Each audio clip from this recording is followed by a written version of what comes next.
Welcome to Vermonters in Business, where we highlight some of the very best business leaders in our state and the amazing things they're doing in their communities.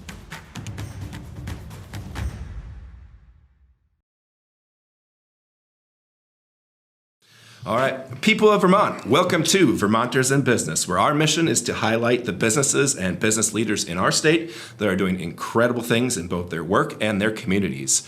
I am your co-host, Drew Kinney. I am an insurance agency owner, an investment property owner, and a technology investor.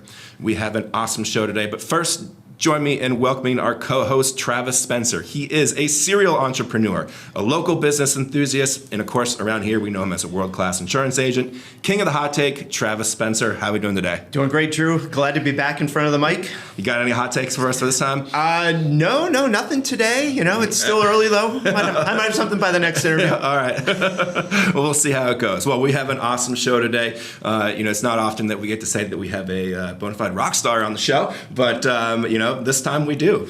So join us today is Joe Villemaire. He is the co-founder and broker of Rockstar Real Estate. Joe, how are you doing today? I'm doing very well. How are you? Oh, we're doing great. And you got my name right. Yeah, I tried really hard not to mess that up. Joe has got lifelong roots in Vermont, and one of the things that he kind of got started into the real estate game was actually working construction and contractor trade with his father. Correct, yeah. And then from there it was kind of natural transition into real estate.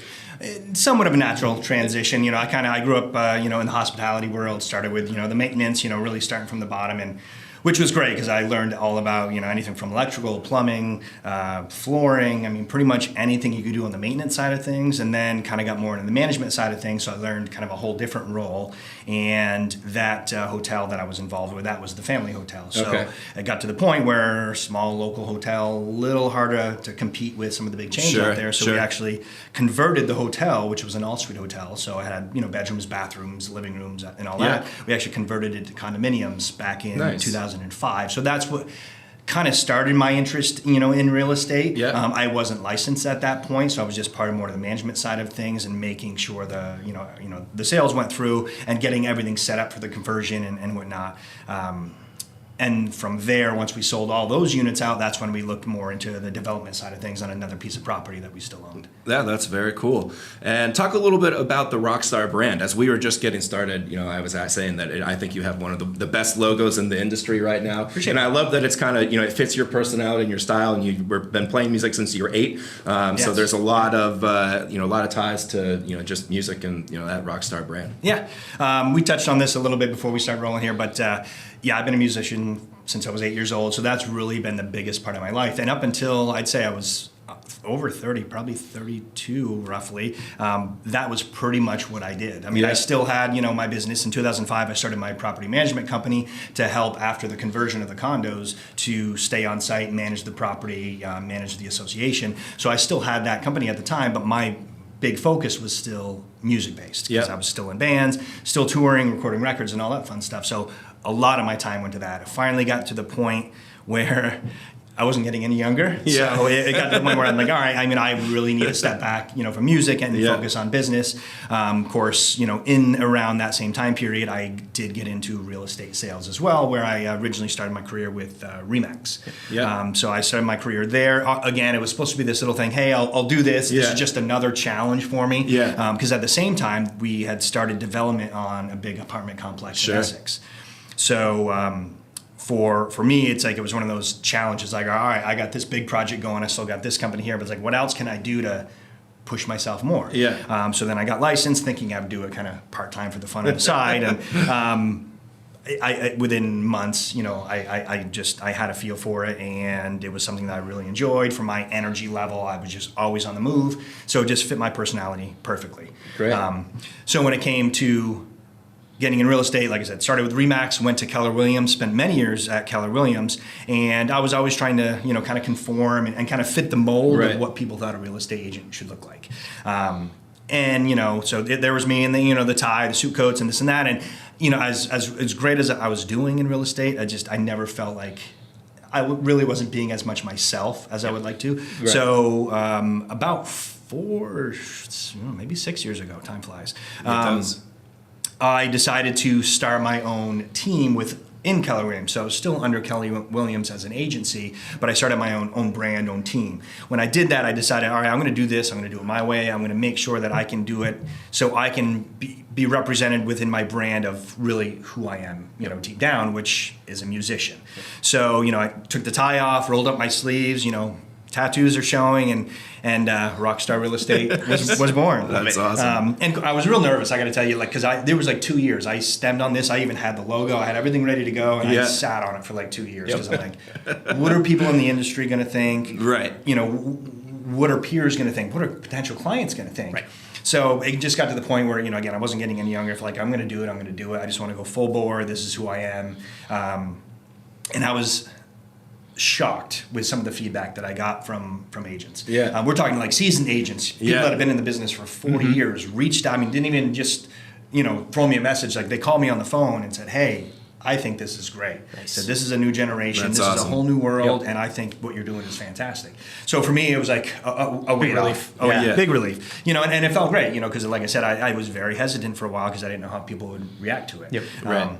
So yeah, ever since then, I've been just going nonstop. I left Keller Williams and started my own brokerage. I'd say early 22, so it's about almost 2 years in. Yep. Which obviously was a goal from the start for me. I Sure. already own a property management company, Rockstar Property Management. So that was already in place, had everything in motion for it, and I'd already been building this Rockstar brand for a handful of years under Keller Williams as a brokerage.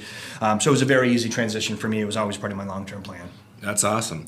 And when you're not doing music and you're not doing real estate, you're a big Harley guy, custom built Harley. I used to be more so than I am. Yeah. We can blame it on the rain this summer, right? We'll blame it. Unfortunately, I am so busy work-wise. So if I'm not working, chances are, I'm just want to be relaxing, spending time with, the fiance and my dogs, and Love traveling a little bit when I can. But yeah, my schedule has been so wild for the last handful of years. I haven't been able to really enjoy much. I love getting out there golfing as well. Nice. I only get out there a couple times a year now. The Harley, I've had that, for 16 years now, and I think this year I made it out twice. Oh wow, jeez, yeah.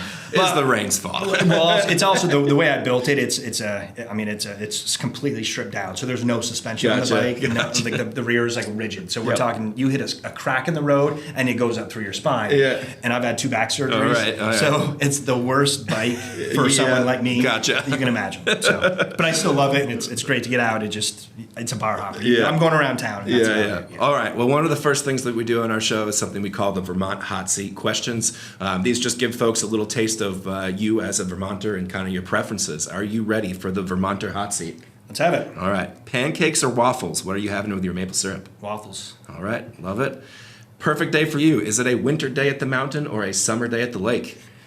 I'd say neither. Yeah? Any summer day, but honestly, I don't have a boat. I got friends with boats, which is great because I enjoy boats, but I don't have all the headaches of it. Yeah. But yeah, I'm not a big cold fan. All right. So I used to snowboard and I used to ski, but if I'm going to be on a mountain, I'm going to be at a nice resort, enjoying the spa, enjoying the pool. Yeah, with the fiance. That's the idea. So if it's your birthday dinner and you can go anywhere in the state, where are you going? Actually, I go to the same place pretty much every year on my birthday, E.B. Strong's in All right. Burlington. Yep, it's a good spot. Yeah. And then what is your creamy order? It's non-existent. Yeah. I live walking distance to the Village Scoop in Colchester, Okay. Yep. and I'll go there. Everyone else gets their creamies, but I will get a milkshake. All right. Yeah. Usually chocolate, peanut butter, some sort of combination, but for me, I'd rather sip it than lick it. I like it. There you go. There you go. I like it. Cool. Way to pivot off that one. I know, right? Yeah. Well, that's the Vermont Hot Seat, so there's nothing too intense there. But so next we'll transition over to Travis and have him jump into some of the business Well, stuff. I'll do a hot take real quick. We talked about not having a boat. The 2 best days of your life are the day you buy your boat and sell your boat, Yeah. right? That's what everyone says. Right? So, Everybody says. It's always good to have friends who have one, and you don't have to worry about the Makes maintenance. it easier. We've talked a lot about Rockstar already, but what does Rockstar Real Estate do? Who are you guys? What's your business? Yeah, so we're just a small independent real estate company. Right now, we have about a team of 5, and it's going to stay small. My ultimate goal was not trying to create this big, huge thing where you got a million people going in a million directions and it's chaotic. For me, I want to keep it more independent, closer knit within the team, and just have more of a family vibe to things rather than just pulling on any agent that wants to join. So I'm a little more picky on who I'll bring on, because I want to make sure we have the right the right culture and the right fit for everyone on the team. And you work with both buyers and sellers? Absolutely, yeah. For myself, I work more sellers than buyers, but I try to open up and help anyone we can, really. And do you have territory restrictions? Like, where are you working mostly in Vermont? Mostly is Chittenden and Franklin County. Okay. We've reached out to Grand Isle County, Lamoille County, even Addison County a little bit. I got a listing right now in Chittenden, Vermont, which is 2 hours away. Yep. But again, that was for a past client, had a parent that passed away, that I helped him on that side of things, and then has another parent that is downsizing. And I had already had 5 transactions with this client, and I wasn't about to say no to him. Help, like I said, help out as much as I can where help is needed. Exactly. One of the things we've been talking about with a lot of folks is just there's national media news and then there's the reality for Vermonters. And there's been a lot of talk about housing nationally, major cities, how it's been impacted, but that's not really the reality here. Can you speak to how things are different here in Vermont as opposed to what the national media is talking about? Yeah, question I get a lot, because obviously everyone is on social media 24/7 nowadays, and they see everything that's getting blasted out there. So I always tell them, don't focus on the national news. I said, Vermont, we do stand out on its own. Not saying we won't get affected in similar fashion, but it's much less direct than some other areas of the country. Yeah.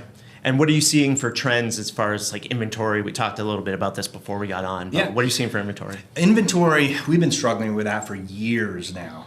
It's been a strong seller's market, which just means that the market is benefiting sellers. So the sellers really hold more of the power over the buyers.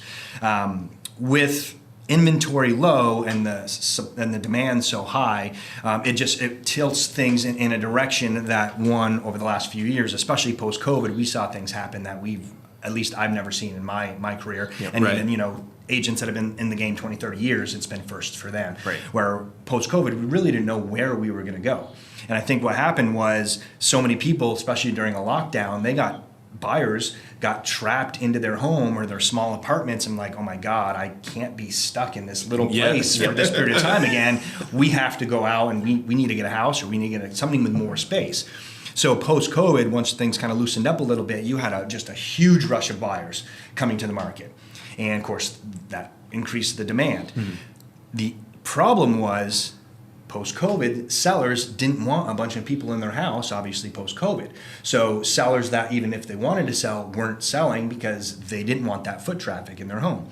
So inventory stayed even lower than what we had already seen for multiple years. So inventory was nil, demand was high. Yep. So as soon as we started seeing inventory, it was attack mode for buyers. Yeah. You would have a listing, again, depending on the price point, location, everything, around, varies. But for anything really in Chittenden and Franklin County, even some of the, outer surrounding areas, we would see a listing go live and it would be ferocious. I mean, you'd have 50 people in the door the first weekend. You would have 15 offers for your seller come Monday, and then they would have to sift through, what am I looking at? I got 15 offers in hand. How do I choose the best one? Of course, that's where the agents there to guide you. But it just created and started pushing the values of homes faster than what ideally anyone would like to see. Where average year over year, we're looking at a 6% appreciation. Which get a little appreciation, within your real estate purchase, year over year, which is great. For 2 years straight, post-COVID, we were seeing an average appreciation of 26% year over year. Jeez. Which means within a 2-year period, home values increased over 50%. Yep. So you had a condo that would sell all day long, let's say Essex Junction, for $200,000. Those same condos in today's market, and there was just one that closed, a couple of them actually recently, $350,000. Yep. Just 2 years ago, $200,000 all day long. But in today's world, $350,000. So that really put a struggle and a strain on buyers, because not only were the prices going so high so quick, they were competing with so many other buyers. So they knew they were going to have to even go higher than that. So every sale just kept putting the bar higher and higher and higher. So every time someone would go to list another property, they'd use the high comps and then start higher, and then it just a snowball effect would just kept pushing things aggressively, too aggressively, really. Yeah. And that kind of throws the traditional housing cycle out of whack in the sense that, historically you have someone who gets into that starter home. Maybe it's a condo, a townhouse, or a small ranch, and then they have a family and they start to move up in house while the older generation starts to maybe downsize. Right. And I've just heard a lot of stories recently like that's not happening anymore because of the prices being pushed up. But then the other factor we have in Vermont is there's not a lot of new construction. Yeah, So, for sure. can you talk about how that traditional life cycle, if you will, of home buying has changed? Unfortunately, the American dream to be a homeowner has shifted, where once we saw these values getting pushed so aggressively, and I had buyers that I had started with, of course, cycling back to a couple years ago, where, I had been working with them that prior summer and fall. Right. They decided, to take the winter off. And all of a sudden, within a period of 6 months, the values and the competition with buyers, that's when it just went balls to the wall. So I had buyers that were looking in like that 250 price point. They were getting out 30 minutes from Burlington, so they were getting out there a little ways still. But they were looking at homes that were, I don't want to say move-in ready, but a house for $250 where you could get into and feel comfortable in the home. Yes, are you going to do some updates and make it your own? Of course. But it was still a decent enough home for $250. Unfortunately, that was the time of low interest rates as well. Mm-hmm. So they were looking at a price point of $250 with an interest rate of 3%. They had a great payment, and then they could get into a home that was fairly move-in ready, I would say. Fast forward a couple years, and the price of a $250 house is now pushing $354 Right. in that same condition. So coupled with interest rates going up dramatically from what we had seen for historic lows for years, I think we got spoiled with interest rates being so low for so long. I mean, you're getting free money in essence when you're locked into a 2.5-2.75 rate.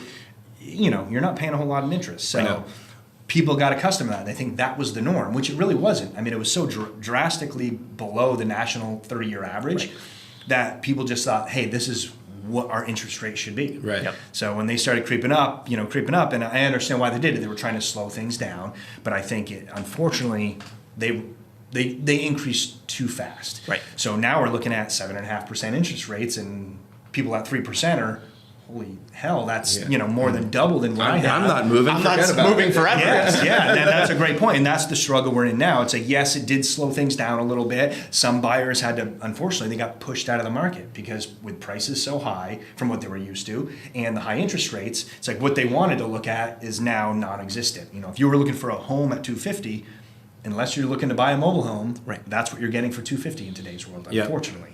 So unless you're going to that 400 range, that's where you're going to get even, that smaller 3-bedroom, 2-bath, fairly move-in ready home, even 40 minutes outside of Burlington. You have to go to that price point, and a lot of buyers just couldn't do it. So they were pushed out of the market. That's where I feel bad for the young buyers, especially the first-time home buyers, that they were all excited. They wanted to get into a home, and then they literally got forced out of the market. Right. And you and I have talked about this before. Even building isn't even feasible for most people. I mean, a lot of people are like, oh, I'll buy a piece of land, I'm going to build new. And it's like, well, once you get the land, which is expensive now, and then the site work and the building costs. Yeah. So there's not a lot of people doing that either. And that's another struggle. I mean, new construction has been drastically lower than where it really should be to create that growth, because new construction really drives the real estate world, because that's that top domino. So it's like you have someone that's in a house, but they want to get that brand new home. So they're going to go to the new construction, freeing up their current home for a buyer in a lower price home to go to their home, freeing up that. And so it's a domino effect. So when construction is restricted and low, and of course, post-COVID, when we saw prices of lumber, materials, everything else go so high, that affected things as well, because you have these builders that they might have land, but they were trying to build these properties at the new cost of materials, and it was hard to make sense out of it, because the final price point to get to where you need to be as a builder was just astronomically high. It slowed the new construction. Not to mention, for a long time, especially in Vermont, people are always caught with towns and state, permitting and whatnot. They've been conservative when it comes to the permitting process and what to allow for density and this and that in areas, because they're trying to keep Vermont. So that's been a struggle as well. It's like if you have a large piece of land, you might not be able to do anything with it because of restrictions on density or whatever it might be. Luckily, in the last 6 months, there's been a couple bills that have passed, S100 being one of them, allowing for higher density in areas that didn't before allow for higher density. So you have areas where, you may have an acre, and I think it's a little more restricted to if you're on town water and sewer, so it's a little easier to work with, where you could actually, it was maybe 1 acre zoning. And when I say 1 acre zoning, it's like, all right, within this town, their restriction is 1 acre zoning. You have one house within 1 acre. Yep. But that may have changed with this new regulation to allow for 4 units per acre. So you have a house that, all right, now you can subdivide a piece out into 3 different lots and you can build on 3 different lots. Because they are trying to be proactive to increase the amount of new construction that we're seeing to help the struggle and the inventory balance that we really need. One thing I want to pivot to right now is for sale by owner. As insurance agents, independent agents, we work with a lot of people. Some people like to buy online. They don't think they need an agent for guidance. And then we see them come shop to us and we look at what they bought online. And you're like, clearly they had no guidance. Yeah. And you hear horror stories, and you probably hear a lot of them, but you always hear those people who are, this myth, I'll say it's a myth. They're like, I'm going to save a lot of money on commission by just doing this myself. Which I would always advise someone, no, you should have an advisor in your corner who knows what they're doing. Can you talk to those people who think they can do it on their own and be a for sale by owner? Yeah. Think of it this way. If you're going to go in for surgery, are you going to look for the cheapest surgeon to do your work? Yeah. No. Not comparing real estate to surgery, obviously, but this is a big transaction. Whether if you're buying or selling, it's still going to be one of the biggest transactions that you work through in your life. And if you don't have any experience with that, to go into that blind, you're putting yourself at risk.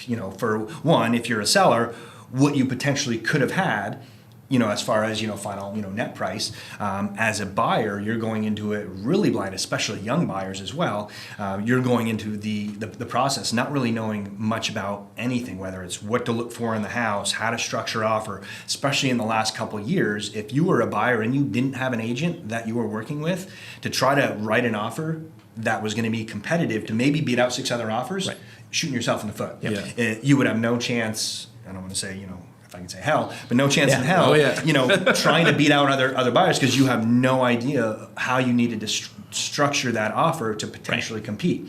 And unfortunately, in the last couple of years, as competitive as it's been for buyers, it's like some of the things that you had to do were things you really wouldn't want to do. Right. As a buyer, obviously, and for an agent, when I'm writing offers, the last thing I want to do is write an offer that's not going to be protecting that buyer.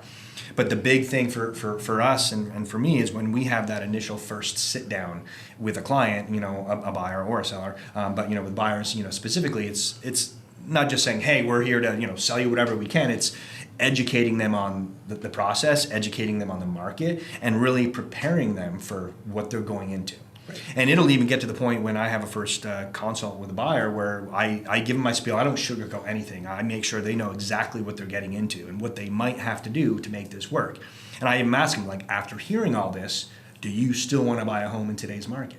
Because obviously it could be scary for that buyer. Right. Yeah. Knowing that you're going to have to get in potentially bidding over a list price, potentially waiving inspections, sometimes waiving appraisals or absorbing appraisals, which means you'll still buy the house if it appraises within a certain gap of a window. Right.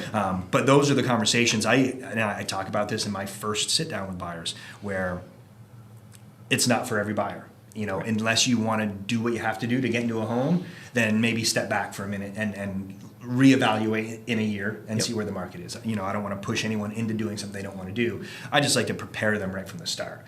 So that's a big one on the buy side. If you're looking to be a buyer with no representation. Back to your question with FSBOs, it's kind of in turn, especially in the last couple of years, where obviously everyone knew that the market was just absolutely crazy. Things were flying off the shelf per se. People were getting crazy amounts of money. And a lot of sellers are like, oh, well, if that's the case, I'm going to sell on my own. Right. So sellers go out there, they list it for sale. It doesn't get out in front of everybody that it could get out in front of. And all right, maybe you have a buyer that comes in. Maybe you do sell it to that buyer.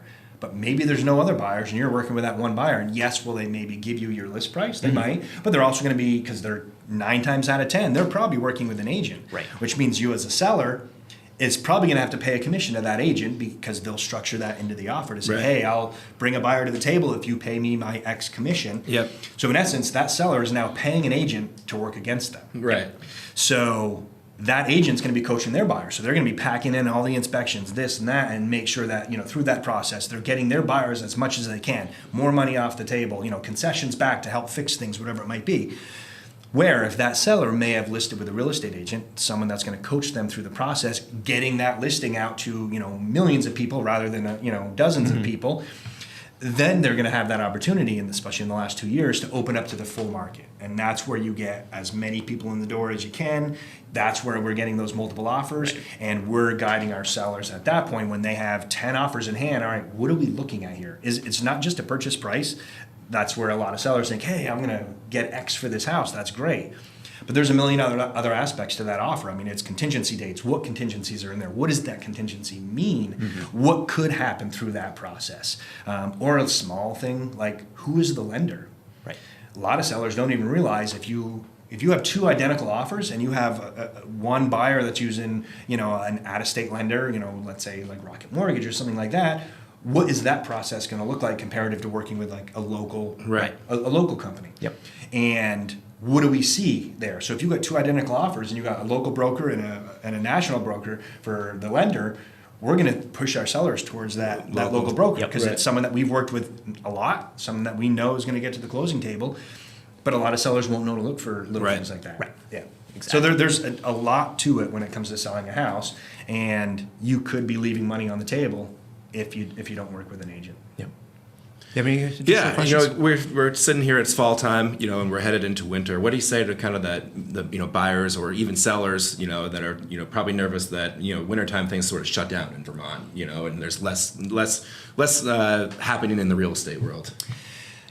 Funny enough, I mean, it does have periods that it does slow up. We're going to see, anything around the holidays. So, the Thanksgiving, the Christmas holidays, we had a couple weeks around those windows that, definitely pretty much drops right off. And that is for buyers and sellers. But inventory, obviously, is the one that really, carries the market. Other than those couple weeks, then I'll say, from, early January. So really, I'd say January is probably the slowest month of the year. But other than that, we don't really see a huge decrease. Because anyone that might list in, let's say, February, they know they're not closing into, March or April. Sure. So you're already in spring at that point. Right. So we start to see things pick back up again in February and really don't see things slow down much, even going through November and December, things stay active. Yeah. It might be some of the buyers drop off because they don't want to be moving in the middle of winter, but some sellers, especially if they're moving out of state, trying to get out of this cold, they're still going to be listing their property. So there's still going to be buyers that are still wanting to make it happen, and that could be a beneficial point for buyers going into the winter months is there might be less competition for buyers. So if you're going to be writing an offer on a property, you might not have to compete. And we've actually started to see that now that rates are jumping up a bit higher, pricing on homes are starting to stabilize a little bit because buyers got smart.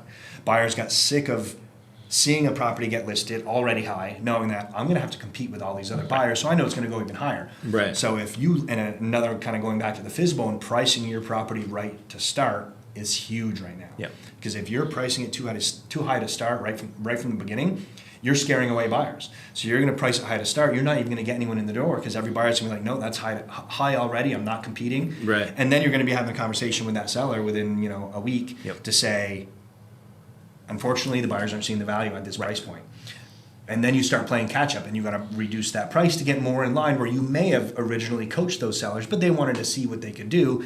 But that's a conversation I'll have with them. Like, we'll give you that 7 days. If you're in this market, if you're not under contract in 7 days, it's one of two things. One, the property is a garbage property, but even some of those sell fast, or it's priced too high. Yep. So if you see a property, especially in Chittenden and Franklin County, that's on the market more than 7 days, it's probably because it's priced too high. Okay. So that's another big item to coach, sellers on. Yeah. But yeah, going back to kind of the your question is yes, or your question, I'm sorry, Drew. It does slow down a little bit, but it still stays active. Yeah. So still a great time to hop in. It absolutely is. And sellers, that's the challenge because they're locked into that 3%. Right. Why are they going to sell if they're going to have to, upgrade a home to go into an 8% interest rate? Right. They're more than doubling it. So that's the challenge with inventory. Where some sellers are really benefiting, are kind of a couple different windows. One, people that have been in homes for many years and have generated so much equity, if they're looking to downsize, they potentially could sell their home and they have enough equity in their home with how much it's appreciated over the last 2 years, not to mention, 10, 15, 20 years prior that they've been paying it down. They might have enough money in their equity to buy a home, like a downgraded home for cash. So that's going to be a big market going into 2024, is those people that have, realizing that they have so much equity that they didn't even realize they had, that they can actually buy properties for cash, and they don't even have to worry about the high interest rates. Exactly. Yeah. On the flip side, buyers are still jumping in. They still want to be in a home. They want to own their own home. They're sick of paying rent. If you pay rent, you're paying someone else's mortgage. Yeah. No one ever became a millionaire by renting. Right. So they still want to get into their own home. They want to be paying their own mortgage, regardless of what the interest rate is, because they're banking on within a year, maybe 2 years, if rates come down even slightly, we're looking at even a percentage, depending on your price point, you can save $300 to $400 a month on your payment Yep. if the interest rate just drops down a percentage. The old marry the house, state the rate conversation. Exactly. Yeah. So buyers are still willing to make it happen. It's just a matter of hopefully inventory is going to stay up there to give them opportunities. Nice. Yeah. What's your crystal ball say for 2024? We won't hold you to it. Yeah, but- definitely don't hold me to anything. Obviously, there's a lot of analysts out there. I talk to my lender partners often of really what to expect, and it's been a lot of back and forth. Yeah. Originally I started hearing that, hey, going into next year, rates are going to subside a little bit, and that's going to drop, and it's going to help kind of inventory creep back up a little bit. But some of what you're hearing now is it might not happen in 2024. Sure. So it's one of those things, back to the crystal ball, no Yeah. one really knows exactly where things are Right. are going to go in 2024. I mean, post-COVID, we thought things were just going to drop off Yeah. because, no one was going to want to sell, no Right. one was going to want to buy because everyone just was going to isolate in their homes. Yeah. In a million years, we would have never guessed what Right. was coming Right. for the real estate market post-COVID. Yeah. Exactly. Awesome. Well, anything else? Or No, I appreciate you coming in, Joe. It's Yeah. great insights, and My pleasure. looking forward to see what the future brings for us. Yeah. We shall see. Yeah, this has been another episode of Vermonters in Business. If you know somebody that we should feature on the show, please send them our way. And then also like to give a shout out to our sponsor, Cooperative Insurance Companies. They help put this on and help us put this on. So thank you, Cooperative. And Joe, we appreciate it, man. My pleasure. Thank you. Yeah.